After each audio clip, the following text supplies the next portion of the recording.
So guys, after the cash book, so these are the books of original entries, means other subsidiary books. These are used to just record the other transactions, that particularly purchase, sales, purchase return, sales return. And the other thing, one thing also it is here, that is journal proper. Okay, so in this section we will study all these things. So firstly, we are going to start with purchase book.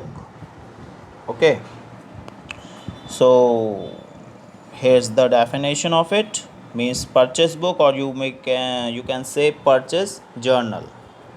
क्या होता है, जितनी भी credit entries होती हैं, ठीक है, उनको एंटर करने के लिए, परचेस की जितनी भी क्रेडिट एंट्रीज होती हैं उनको रिकॉर्ड करने के लिए, उनको एंटर करने के लिए एक परचेस बुक सेपरेटली ओपन की जाती है।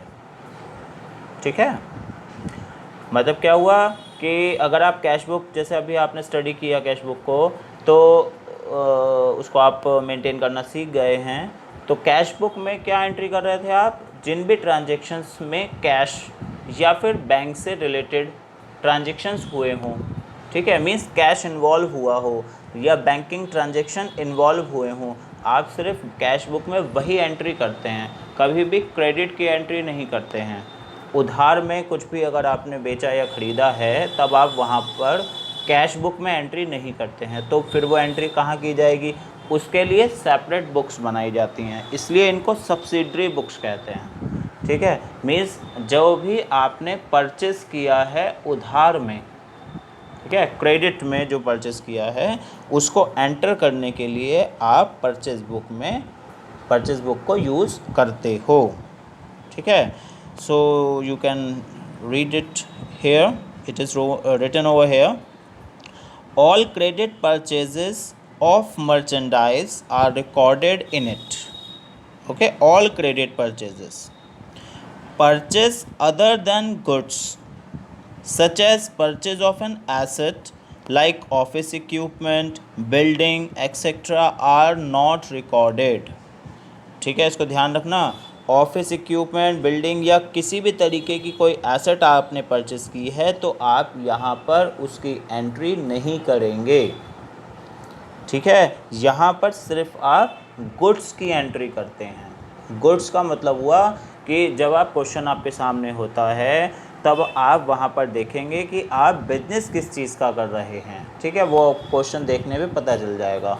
जैसे कोई फर्नीचर का बिजनेस करता है, कोई क्लोथ्स का बिजनेस करता है, कोई इलेक्ट्रिकल गुड्स का बिजनेस करता है, कोई शूज़ का बिजनेस करता है, या कोई मेडिसिन में बिजनेस कर रहा है, उनका मेडिकल स्टोर है, ठीक है, वो केमिस्ट हैं, किसी भी तरीके का कोई भी बिजनेस हो तो आप वो बिज़नेस को आइडेंटिफाई करना, वहाँ पे नेचर ऑफ बिजनेस क्या है, ठीक है, किस चीज़ का बिजनेस कर रहे हैं आप, तो आप उन्हीं की ही एंट्री परचेस बुक में करते हैं। ऐसा नहीं है जैसे कि कोई मान लो कि आप फर्नीचर का बिजनेस करते हैं, ठीक है, आप फर्नीचर को ही परचेस करते हैं, उसके बाद फिर उसको सेल कराते हैं आगे। ठीक है, एक परचेस करते हैं फिर सेल करा देते हैं। अब अभी आपका जो शोरूम है, आपकी शॉप है, या जो आपका मैन्युफैक्चरिंग यूनिट है जहाँ पे आप बनाते भी हो, अगर मान लो, तो वहाँ का ट्यूबलाइट ख़राब हो गया, ठीक है, वहाँ का बेल ख़राब हो गया है, मान लीजिए, वहाँ का कोई जो है आपको अपने लिए चेयर और टेबल लेना है जिस पे स्टाफ बैठता है या कुछ और है, ठीक, तो ये जितने भी इक्विपमेंट्स या जितने भी जो एसेट्स ख़रीदी जा रही हैं, ये हमारी परचेज बुक में एंटर नहीं होंगी। यहाँ पर एंटर क्या होगा, जो हम मेन बिजनेस करते हैं। अगर आप परचेज़ का बिज़नेस करते हैं, फर्नीचर का बिज़नेस करते हैं, तो आप फर्नीचर का ही जो परचेज़ किया है कहीं से, वही उसी को एंटर करेंगे, बस ये ध्यान रखना है। ठीक है, तो only credit purchase of the goods are recorded, ये बात ध्यान रखनी है। ठीक है, और जितनी भी एंट्रीज़ हैं वो टैक्स, जो ट्रेड डिस्काउंट है, उसको डिडक्ट करने के बाद ही एंटर होती हैं। So this is the format of purchase book. Can you see, this is the format of purchase book. Right, देखिए क्या है, डेट नंबर 1 पे हुआ, ठीक है, डेट हुआ, जस्ट अ मिनट, मैं लेट मी मेंटेन, हाँ yes, date number 1, then number 2, this is it is 1, it is 2 number 2, name of the supplier, supplier का नेम, आपको किसने सप्लाई किया गुड्स उसका नाम लिखना होता है यहाँ पर। अकाउंट टू बी क्रेडिट है, जो अकाउंट में क्रेडिट हो रहा है। जनरल एंट्री तो याद है ना, purchase account debit to cash, अगर उधार में हुई तो purchase account debit to that person, means from which या from whom you have purchased it, right? So detail of the person from whom goods purchased with rate, rate के साथ उस person का नाम लिखना है जिससे आपने परचेस किया है। इनवॉइस नंबर आ गया नंबर 3 पे, ठीक है।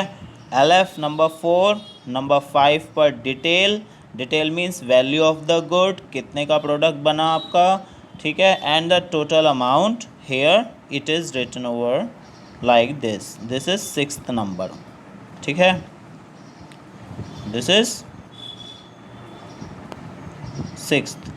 तो net value of the good, is it done? आपने देख लिया फॉर्मेट, एक बार फिर से देख लीजिए क्लियरली क्या क्या है। Date, name of the supplier, invoice number, LF, detail, value of the goods and the total amount, ठीक है। अब देखते हैं क्वेश्चन किस तरह से आएगा आपके सामने। ये रहा इलस्ट्रेशन, इसमें लिखा है enter the following transactions credit purchase in the purchase book.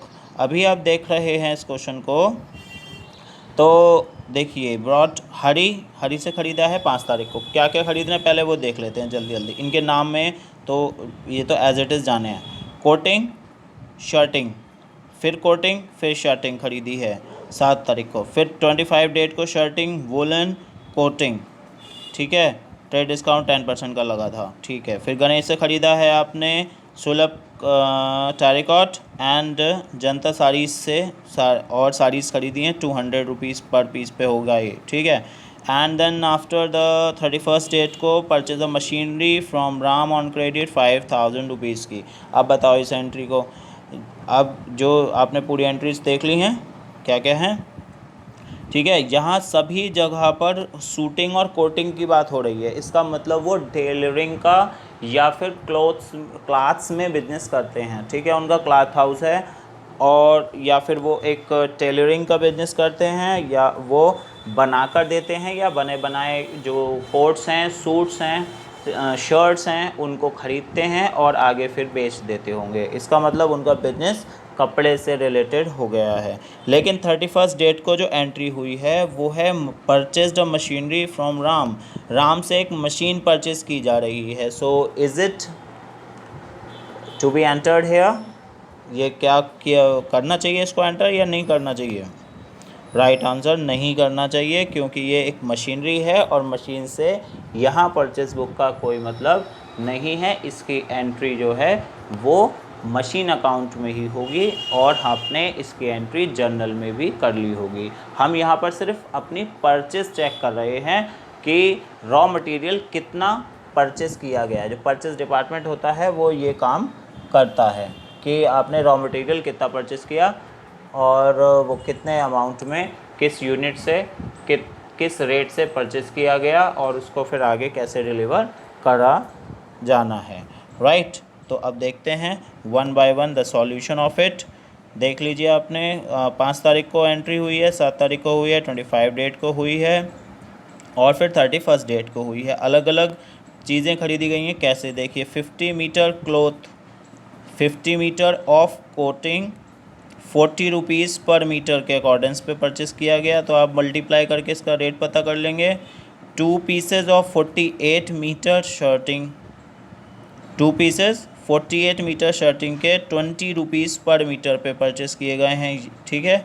तो टोटल अमाउंट आगे पता चल जाएगा। ऐसे ही आगे भी करना है कि 20 पीसेस कोटिंग के 400 रुपीज़ पर पीस पे परचेज़ किया था राम मोहन से, ठीक है। तो ये इस तरह से आपने एक बिल तैयार करना है। जैसे आप हाँ इजी लैंग्वेज में ये कह सकते हो कि एक बिल आपको प्रिपेयर करना है, या आप जैसे परचेज़ करने जाते होंगे कुछ भी तो आपको वो देते हैं लिख के और रेट लिख के देते हैं कि इतना रुपए का एक पीस हुआ है और आपने नंबर ऑफ़ पीसेस परचेस किए हैं तो आपको उस हिसाब से रेटिंग मिल जाती है।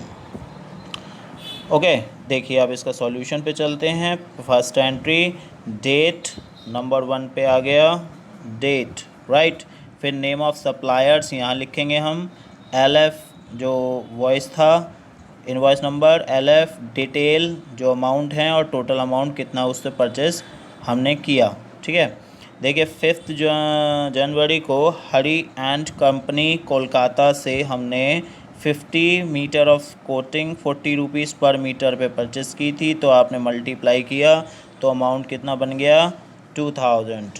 40 मल्टीप्लाई 50, 40 मल्टीप्लाई 50 आप ऐसे कर सकते हैं, ये रुपीज़ का साइन, क्योंकि 40 रुपये का एक पीस है, 50 पीसेस परचेस किए गए हैं तो 2000 रुपीज़ के ये बन गए।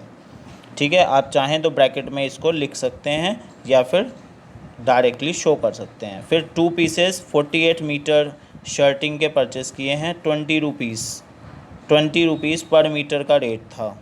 2 पीसेस हैं, पर मीटर का रेट 20 है। ठीक है, अब फिर आपने इसको मल्टीप्लाई किया तो ये हो गया 1920 रुपीज़ का, और हरी एंड कंपनी लिमिटेड का टोटल अमाउंट बन गया 3920 रुपीज़। Is it done? इस तरह से बिल बनाना है, इस तरह से परचेस बुक एंटर होती है, इस तरह से परचेस जर्नल एंटर होता है। समझ में आ गई बात? ठीक है, तो अब नेक्स्ट देखें राम मोहन से, राम मोहन एंड सन्स जो है, ठीक है, पुराना है इसलिए इलाहाबाद लिखा हुआ है।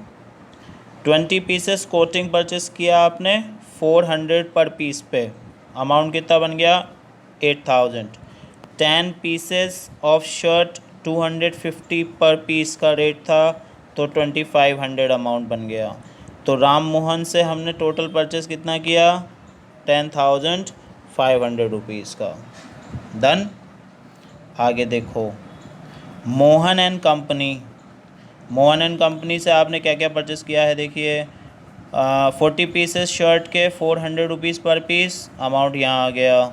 20 पीसेस ऑफ वुलन क्लॉथ 1200 पर पीस, अमाउंट यहाँ पे आ गया 25,000 का।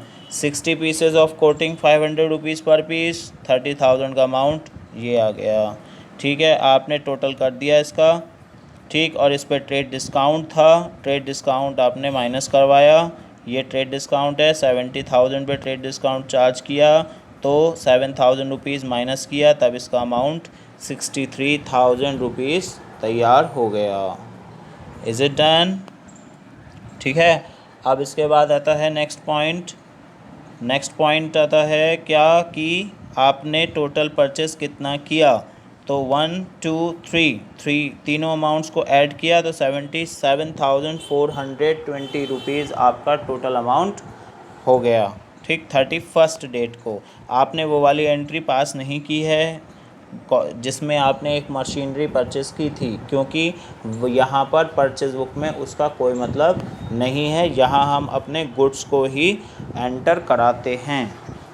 ठीक है, और इन सबको एंटर कराने के बाद आपका जो बुक है वो क्लोज़ हो जाएगा।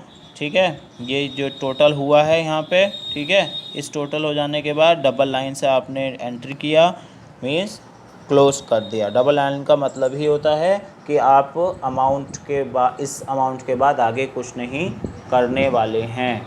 मीन्स अकाउंटेंसी करते वक्त अगर आप किसी अमाउंट के नीचे डबल लाइन लिख कर देते हैं, मीन्स डबल लाइन बना देते हैं, तो उसका मतलब होता है कि इस अमाउंट के बाद आगे ट्रांजैक्शंस नहीं होने वाले हैं, ना तो कुछ जुड़ने वाला है, ना ही कोई कुछ भी घटाया जाने वाला है। ठीक है, तो ये थी हमारी परचेज़ बुक। अब परचेज़ रिटर्न बनाएंगे तब भी ऐसे ही बनेगी, सेल्स बुक बनाओगे तब भी ऐसे ही बनेगी। ठीक है, आपकी बुक्स में क्वेश्चन हैं, उनको सॉल्व करना स्टार्ट कर दीजिए। जहाँ भी प्रॉब्लम आती है तो you can ask. Okay, so see you soon after this with a new point. Goodbye.